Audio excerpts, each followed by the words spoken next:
Hello everyone. मेरा नाम है ऋषिकेश दुबे और आज हम देखेंगे कि 22 जनवरी शुक्रवार के दिन इंडियन एक्सप्रेस में जीके और करंट अफेयर्स के पॉइंट ऑफ व्यू से क्या कुछ इम्पॉर्टेंट है। आज के इंडियन एक्सप्रेस में एक न्यूज़ छपी है और उसी से रिलेटेड एक एडवर्टीजमेंट भी दिया गया है। प्रधानमंत्री मोदी आसाम में जाकर के लैंडलेस लेबर्स को उनके लैंड की ओनरशिप की राइट्स देंगे, उनको भूमि का पट्टा देंगे, एक सर्टिफिकेट देंगे, जिससे कि उस पट्टे का या उस सर्टिफिकेट का इस्तेमाल करके जितने भी लैंडलेस लेबर्स हैं वो बैंकों से उसे एज ए मॉर्गेज रख करके उसके अगेंस्ट लोन ले सकते हैं अपनी ज़रूरतों के मुताबिक। क्लैट में गवर्नमेंट की स्कीम से रिलेटेड करंट अफेयर्स के क्वेश्चंस अक्सर पूछे जाते हैं। अभी ये स्कीम इतनी डेवलप नहीं हुई है, लेकिन फिर भी अपने को तो देखते हुए चलना है। आगे चलते हैं एडिटोरियल की तरफ। आज के एडिटोरियल में जो सबसे बड़ा कॉलम है वो है shots in the dark. Shots in the dark बात करता है ट्रांसपेरेंसी और ट्रस्ट की। एडिटोरियल में बताया गया है कि ट्रांसपेरेंसी और ट्रस्ट ये दो चीज़ें किस तरीके से पब्लिक पॉलिसी को बनाने में और डिसीजन मेकिंग में काफ़ी इंपॉर्टेंट रोल प्ले करती हैं।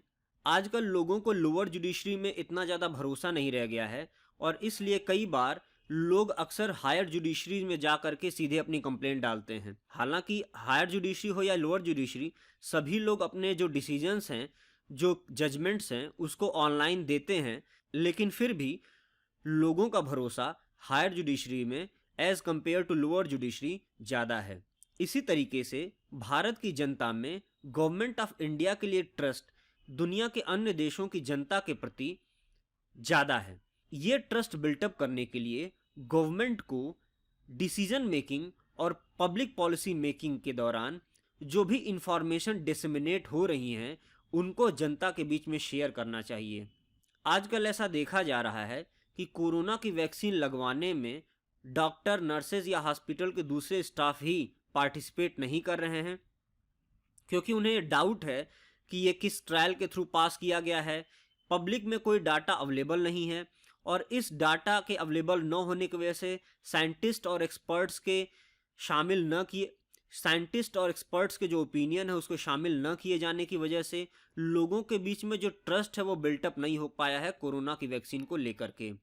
तो ऐसी सिचुएशंस में हमें एक ट्रस्ट बिल्टअप करना चाहिए। कोरोना की वैक्सीन का ट्रायल हुआ है और इसमें जो इस सब्जेक्ट के एक्सपर्ट हैं उनसे बातचीत भी करवाई जानी चाहिए। ट्रांसपेरेंसी और ट्रस्ट दो इंपॉर्टेंट चीज़ें हैं, लेकिन गवर्नमेंट जिस तरीके से बिहेव कर रही है ऐसा लग रहा है कि वो इसका completely commercial and political gain या माइलेज पाना चाहती है। अगर जो हमें वाकई में नेशनल इंटरेस्ट को प्रमोट करना है, ट्रांसपेरेंसी और ट्रस्ट को गवर्नेंस में प्रमोट करना है, तो लोगों को, जितने भी स्टेक होल्डर्स हैं उनको, सब्जेक्ट एक्सपर्ट्स और साइंटिस्ट को या उससे निकलने वाले इंफॉर्मेशन को जनता के बीच में शेयर करना चाहिए, जिससे कि जनता का गवर्नमेंट में और वैक्सीन में दोनों में भरोसा बढ़े। आर्टिकल यही बात करता है। हाँ, तो हमने ये मैटर रीडिंग कॉम्प्रिहेंशन के लिहाज से जान लिया, इसे पढ़ा जा सकता है। आगे चलते हैं। अगला आर्टिकल जो छोटा कॉलम है एडिटोरियल में ही बात करता है कि किस तरीके से नेशनल एजुकेशन पॉलिसी में इंटरनेशनल हायर एजुकेशन के इंस्टीट्यूट्स को बुलाए जाने की बात की गई है। ये बात की गई है कि हार्वर्ड और कैम्ब्रिज, दो यूनिवर्सिटीज़ जो बाहर के विदेशों के हैं, वो किस तरीके से भारत में आएंगे। लेकिन साथ ही में इसमें यह चिंता जाहिर की गई है कि जब वो भारत में आएंगे तो उनका उद्देश्य बाहर की कंपनियों की तरह से ही मुनाफा कमाना होगा, न कि यहाँ पे टीचिंग या रिसर्च के फैसिलिटीज़ को प्रोवाइड करना। जो सबसे पहली चुनौती है वो ये है कि बाहर के इंस्टीट्यूट्स जब भारत में आएंगे तो उससे बैलेंस ऑफ पेमेंट और हमारा फॉरेक्स रिजर्व घट या बढ़ सकता है। उसके प्रॉब्लम्स को डील करना होगा हमें। इंटरनेशनल ये जो आईबीसीज हैं वो जब भारत में आएंगे तो जिस तरह के कोर्सेज को वो लॉन्च करेंगे, भारत में ऐसे कई सारे समूह होंगे या लोग होंगे जिनको वो कोर्स पसंद नहीं आएंगे, तो उस कोर्स को वो अपने तरीके से मैनिपुलेट करना चाहेंगे।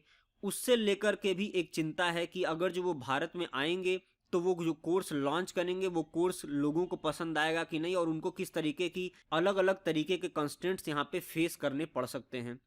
बाहर से आने वाली यूनिवर्सिटीज़ यहाँ पे कुछ ऐसे कोर्स लॉन्च नहीं करेंगे जो कि भारत के पॉइंट ऑफ व्यू से इंपॉर्टेंट हो, जैसे कि एग्रीकल्चर से रिलेटेड, जैसे कि बायोटेक्नोलॉजी से रिलेटेड। वो हमेशा कोई ऐसे कोर्स लॉन्च करेंगे जिसकी की पॉपुलैरिटी बहुत ज़्यादा हो यहाँ पे, जैसे कोई बिजनेस एडमिनिस्ट्रेशन के कोर्स हो या कोई एकेडमिक एडमिनिस्ट्रेशन के कोर्स हो। उससे दिक्कत ये होगी कि भारत में जो लोग इस कोर्सेज को पढ़ेंगे उनका नॉलेज या उनका इस्तेमाल हम भारत के अंदर ना करके वो एक तरीके से हमारे लिए ब्रेन ड्रेन ही साबित हो जाएगा। ये जो बाहर के इंस्टीट्यूट्स हैं ये अपने स्टूडेंट्स को प्रमोट करते हैं कि वे बाहर जाएं और दुनिया भर में जा कर के अलग अलग जगहों पर रिसर्च करें। हमें ऐसा माहौल तैयार करना चाहिए कि वो यूनिवर्सिटीज़ भारत में खुद ही बच्चों को भेजें, भारत के रिसर्च पेपर और भारत के बारे में जो भी इंफॉर्मेशन है वो दुनिया तक शेयर करें। हमें ऐसा माहौल तैयार करना चाहिए। ये आर्टिकल इसी के बारे में बात करता है। अगेन यहाँ पे फैक्चुअल पॉइंट ऑफ व्यू से या वन पॉइंटर के लिहाज से ज़्यादा कुछ नहीं है, रीडिंग कॉम्प्रहेंशन के लिहाज से इसे हम पढ़ सकते हैं। अगला एक और आर्टिकल निकला है जो कि फॉर्म लॉज के बारे में ही है। आर्टिकल बात करता है कि किस तरीके से गवर्नमेंट ने फॉर्म लॉज को पॉज कर दिया है। अभी फिलहाल गवर्नमेंट इसे पोस्टपोन कर रही है इम्प्लीमेंटेशन के लिए, और इससे क्या क्या इम्प्लीकेशंस होने वाले हैं। अब इसमें डेली अपडेट्स लेने की जरूरत नहीं है। हमने एक बार फॉर्म बिल्स पढ़ लिए और उसे एनालाइज करके फैक्ट सारे जुटा लिए, फिर इसमें डेली अपडेट्स लेने की जरूरत नहीं है। एक और आर्टिकल निकला है जिसमें ये बात की गई है कि किस तरीके से इंटरनेशनल सिनेरियो में कौन कौन से कोर्सेज हैं जिनकी डिमांड इस समय काफ़ी ज़्यादा है। उसमें एक कोर्स है IELTS का, जो कि इंग्लिश लैंग्वेज का टेस्ट होता है। माइक्रोसॉफ्ट के क्लाउड प्लेटफॉर्म की भी बात की गई है जिसका नाम है एज्योर, ये भी मच इन डिमांड है। इसी तरीके के कई सारे और दूसरे कोर्सेज की बात की गई है। ये सारे कोर्सेज की रिकमेंडेशन यूडेमी नाम की एक वेबसाइट है जिसने जारी की है। हालांकि हमें एग्जाम के पॉइंट ऑफ व्यू से इसमें जानने के लिए ज़्यादा कुछ नहीं है, पर करियर के लिहाज से हमें अपने ग्रेजुएशन के दौरान कौन कौन सी चीज़ें लेनी चाहिए, कौन कौन से कोर्सेज को करना चाहिए, वर्तमान में ट्रेंड क्या चल रहा है, इन सब चीज़ों को ध्यान में रखते हुए हमें इस तरह की न्यूज़ पढ़नी चाहिए। अगली हमारी न्यूज़ है एडिटोरियल से। विवेक देवराय बात करते हैं कि किस तरीके से आर्टिकल बात करता है कि किस तरीके से इंदिरा गांधी के ज़माने में और राजीव गांधी के ज़माने में इसेंशियल कमोडिटीज़ एक्ट को लेकर के काफ़ी एक हौच पौच का माहौल था। इंडस्ट्रीज़ में और मार्केट में लोगों को कमोडिटीज़ को एक्वायर करने, उनको जुटाने और मार्केट फोर्सेस को ध्यान में रखते हुए किसी भी इंडस्ट्री को खोलने की फ्रीडम नहीं थी, और किस तरीके से ये फ्रीडम धीमे धीमे हमारे लॉज में और कॉन्स्टिट्यूशन में भी रिफ्लेक्ट होनी शुरू हो गई। इसेंशियल कमोडिटीज़ एक्ट के बारे में कई सारी चीज़ें बताई गई हैं और ये बताया गया है कि अभी इन लॉज की ज़रूरत क्यों नहीं है। इकोनॉमी के पॉइंट ऑफ व्यू से हिस्टोरिकल पर्सपेक्टिव की चीज़ें ज़्यादा इंपॉर्टेंट नहीं हैं। हमें इकोनॉमी के पॉइंट ऑफ व्यू से केवल वही चीज़ें तैयार करनी है जो कि करंट में चल रही है, क्योंकि क्लैट के एग्ज़ाम में केवल करंट में चल रही इकोनॉमीज से रिलेटेड टॉपिक्स के बारे में ही क्वेश्चन पूछे जाते हैं। हालांकि रीडिंग कॉम्प्रहेंशन के लिहाज से पढ़ सकते हैं, बट आई वॉन्ट रिकमेंड, क्योंकि ये फैक्चुअल नॉलेज बहुत ज़्यादा है इसमें और ये किसी काम नहीं आएगा। अगला आर्टिकल एडिटोरियल है साइड का। आर्टिकल बात करता है कि सेंटर के द्वारा पास किया गया 3 फॉर्म बिल कॉन्स्टिट्यूशन के फेडरल स्ट्रक्चर को ट्रांसग्रेस करता है, किस तरीके से वो स्टेट लिस्ट में दी हुई सूचियों के ऊपर कानून बनाता है और किस तरीके से उसको इम्प्लीमेंट करता है। अभी हमें ये सारी चीज़ें बार बार पढ़ने की ज़रूरत नहीं है। एक बार हमने एग्रीकल्चर का जो तीनों बिल है वो पढ़ लिया और ये जान लिया कि 7th शेड्यूल में सेंटर स्टेट लिस्ट और कॉन्करेंट लिस्ट दी हुई है। अगर जो बेसिक कॉन्स्टिट्यूशन के हमें ये चीज़ तैयार हैं तो फिर इसको लेकर के बहुत ज़्यादा परेशान होने की ज़रूरत नहीं है। हालांकि रीडिंग कॉम्प्रहेंशन के लिहाज से हम इसको पढ़ सकते हैं। अगली न्यूज़ है हमारी इकोनॉमी से रिलेटेड। हमारा जो सेंसेक्स है उसने 50,000 का आंकड़ा पार कर लिया।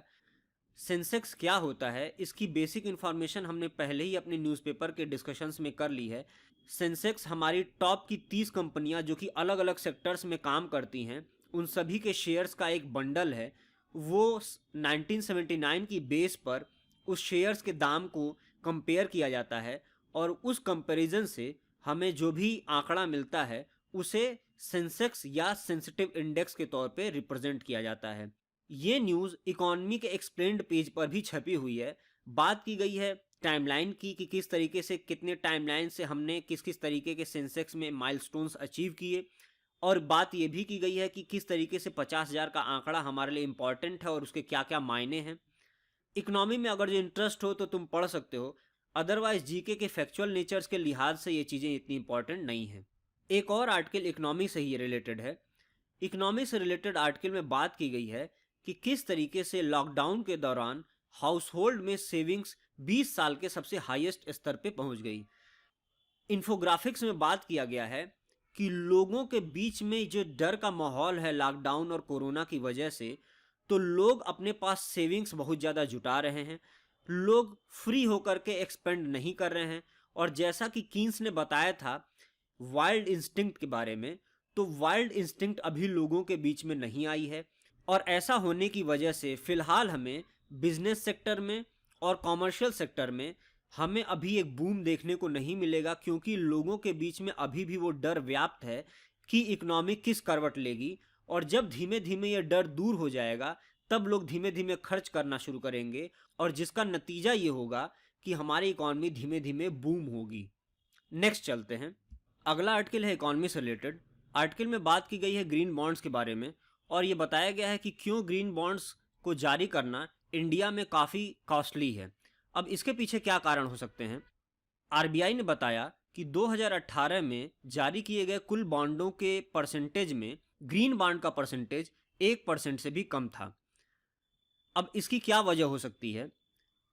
पहली बात तो ये कि भारत में जो भी ग्रीन प्रोजेक्ट्स हैं उसमें लोग यहाँ के निवेशक रुचि नहीं दिखा रहे हैं। ऐसा इसलिए है क्योंकि भारत में ग्रीन प्रोजेक्ट्स या इसकी संभावनाएं अभी फिलहाल कम दिखाई पड़ती हैं। भारत एक डेवलपिंग कंट्री है और यहाँ पे एनर्जी की ज़रूरतें बहुत ज़्यादा हैं। एनर्जी की आवश्यकताओं को पूरा करने के लिए हमें अलग अलग एनर्जी के सोर्सेज का बंदोबस्त करना पड़ता है। अब इसमें विंड मिल या सोलर पावर प्लांट अगर जो कोई स्थापित करना चाहे भी, तो उसके डिस्ट्रीब्यूशन के लिए जो चैनल्स हैं, जो हमारे हाइडल्स हैं या जो हमारी लॉन्ग ट्रांसमिशन लाइंस हैं, वो हमारी अभी कनेक्टेड नहीं हैं। तो इस वजह से लोग ये समझ रहे हैं कि इसका इस्तेमाल लोकल लेवल पे ज़्यादा हो सकता है, लेकिन बड़े स्तर पे अभी नहीं हो सकता है। साथ ही साथ में जब भी कभी कोई ऐसा ग्रीन प्रोजेक्ट लेकर के आता है, जैसे कि सोलर पावर प्लांट बनाना या विंडमिल बनाना, तो ऐसी सिचुएशंस में सरकार कंपनियों को इस बात के लिए कंपेल करती है कि वो किसानों को सस्ते में बिजली चाहिए तो यहाँ पे फ्री में बिजली चाहिए, तो इस तरीके के अलग अलग नॉर्म्स लगाती है। यानी यहाँ पे ईज ऑफ डूइंग बिजनेस उतना आसान नहीं है। तो अब इन सारी चीज़ों की वजह से जो कंपनियां यहाँ पे ग्रीन बॉन्ड्स लॉन्च करती हैं वो यहाँ पे रुचि नहीं दिखा रही हैं, और भारत में रहने वाले खरीदार भी यहाँ पे ज़्यादा रुचि नहीं दिखा रहे हैं। इकोनॉमी से रिलेटेड अगली ही न्यूज़ है फिनटेक कंपनीज से रिलेटेड। फिनटेक कंपनीज में डिलिक्वेंट अकाउंट लॉकडाउन के दौरान काफ़ी बढ़ गए। लॉकडाउन के दौरान ऐसी जितनी भी फिनटेक कंपनीज हैं, यानी फाइनेंशियल टेक्नोलॉजिकल कंपनीज जो कि ऐप्स वगैरह के माध्यम से लोन प्रोवाइड करती हैं, इन सारी ही कंपनियों में ऐसे अकाउंट बढ़ने लगे जो कि अपने लोन के रिपेमेंट नहीं कर पा रहे हैं, और ऐसा करने की वजह से फिनटेक कंपनीज में डिलिक्वेंट अकाउंट की संख्या काफ़ी बढ़ गई। साइंस टेक से रिलेटेड दो न्यूज़ आई हुई हैं। पहली न्यूज़ है जिसमें बताया गया है कि एक बाइक एम्बुलेंस जिसका नाम रक्षिता है, उसे डीआरडीओ ने डेवलप किया है सीआरपीएफ के कोऑपरेशन से। हमसे ये पूछा जाए कि रक्षिता क्या है, तो वो एक बाइक एम्बुलेंस है जिसे डीआरडीओ ने डेवलप किया है सीआरपीएफ के कोलैबोरेशन से। अगली न्यूज़ है साइंस एंड टेक से रिलेटेड। न्यूज़ में बात की गई है कि एंट्रिक्स जो कि इसरो की कॉमर्शियल आर्म है, उसने देवास मल्टीमीडिया के वाइंड अप के लिए नेशनल कंपनी लॉ ट्रिब्यूनल में एक पिटीशन दाखिल कर दी। अब ये मुद्दा क्या है। मुद्दा ये है कि देवास एक कॉमर्शियल कंपनी थी जो कि बेंगलोर बेस्ड थी। बेंगलोर बेस्ड इस कंपनी ने एंट्रिक्स जो कि इसरो की कॉमर्शियल आर्म है, उसके साथ स्पेस के कुछ इंस्ट्रूमेंट्स को डेवलप करने को लेकर के कुछ करार किया, कुछ समझौता किया। ये समझौता एंट्रिक्स ने बाद में बीच में ही तोड़ दिया। देवास ने यूएस के कोर्ट में इस बात के लिए अपील दाखिल करी कि ये जो कॉन्ट्रैक्ट एंट्रिक्स ने तोड़ा है ये सही तरीका नहीं है अचानक से कॉन्ट्रैक्ट तोड़ने का। यूएस फेडरल कोर्ट ने एंट्रिक्स के खिलाफ डिसीजन देते हुए उसे 1.2 बिलियन का हर्जाना भरने के लिए कहा। एनसीएलटी में एंट्रिक्स ने इस बात के लिए पिटीशन डाली है। देवास मल्टीमीडिया ने फ्रॉड करके इस तरह का कॉन्ट्रैक्ट को हासिल किया था, इसलिए इस कंपनी को ही वाइंड अप कर दिया जाए। तो नेशनल कंपनी लॉ ट्रिब्यूनल अभी ये सुनवाई करेगी। तो ये था आज का इंडियन एक्सप्रेस मेरी तरफ से।